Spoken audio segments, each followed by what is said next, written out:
My eyes snapped open, falling on the same heavy curtains tightly clasped. My mind was still lingering on last morning. After all, it was a sobering experience. But now it was high time to get priorities in proper order. The Sabbat still needed to be stopped before there were more people like Hannah. The coterie got together and decided that first things was first. We were to take a tour of the haven promised to us by the one and only Mr. Cobb. The building turned out to be nice enough. A 2-story townhouse in a good neighborhood. Sure, it wasn't no ranch outside the city, but a fine place nevertheless. Upon entering, we were greeted by Kenneth and half a dozen or so of his men. They would be the ones guarding the place. Of course, it ain't like I'm still wet behind my ears. I reckon this was just another way for Richard Sire to keep his tabs on us. We ended up leaving the townhouse early, with plenty of night still ahead of us. I was glad to finally be following Nick's lead. Running the plate number at the courthouse should be easy enough, especially with the previously mentioned Richard in tow. It was walking in that I had the pleasure of working out the details with the Miss Samantha, who was behind the desk. I decided to put on a little southern charm to use for the occasion, though I don't suppose it was much needed. We spent some time talking about whose all weddings we had gone to recently and whatnot. She prided herself on staying active by going to family functions. The whole time we were chit-chatting, though, Richard was invisible, working his way through the files the courthouse had on hand. By the end of things, Samantha and I were convinced we must have been distant relatives of a sort, so I bid her a good night and made my way out with Richard, the documents in his hand. Richard had ended up turning up a name, a man by the name of Jace Haney. But more importantly, he also had his address. It was around a 30-minute drive west of here, on the edge of town. The residence ended up being a 2-story small house in a sparse, but I'd say still suburban neighborhood. It was Mr. McAllister who once more proved his ability by scouting out the building. I can't say I've ever seen a man leap onto a building and land completely silently before. Reminded me of a squirrel going up a telephone pole. Upon his return, I knew we'd be in big trouble. Said there were several armed guards, some of who had shotguns. Myself, being no stranger to the 12-gauge, I wasn't exactly keen on just kicking down doors, but after some discussion, it seemed that was more or less what the plan was gonna be. Richard and I lined up by the rear door, Negan and Jack through the front. We were all ready to act on the first gunshot, hopefully, which would be my own. I cocked the hammer back on my revolver and prayed to God I could get some liquor after this. The first floor was cleared almost instantly. Richard and I swinging into a kitchen, dropping the first guard, only to see Negan come in through the front door, blood streaking down his face, and Jack's too.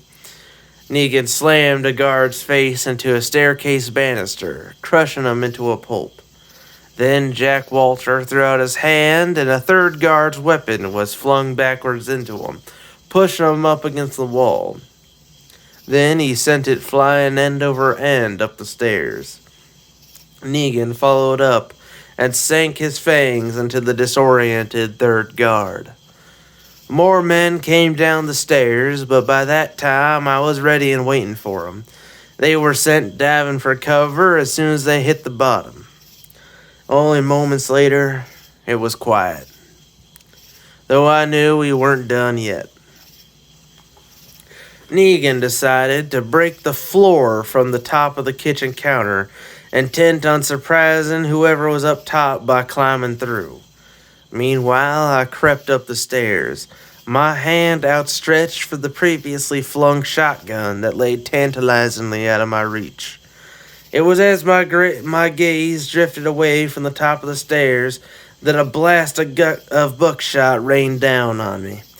It caught my shoulder and I tumbled down the flight, blown backwards. I ended up picking myself up and staggering towards the body, sinking in my fangs, relishing in that choleric taste of blood, the cycle of violence fueling me for just a moment. I willed the blood to heal me, and the pellets in my shoulder began to push out, falling and getting caught in my tattered shirt, softly clinking on the hardwood floors as they landed on the ground. It was when the blood ran dry that I came to my senses, shotgun still gripped tightly in my hand. I hadn't a damn clue what had happened with the others in that moment, but I heard loud thuds above me, and I twisted just in time to see a Nosferatu drop through the hole Negan had so conveniently made for him. He tried to line up his shotgun on me and get a shot off as he was falling, but I dove behind the kitchen counter before he could land it.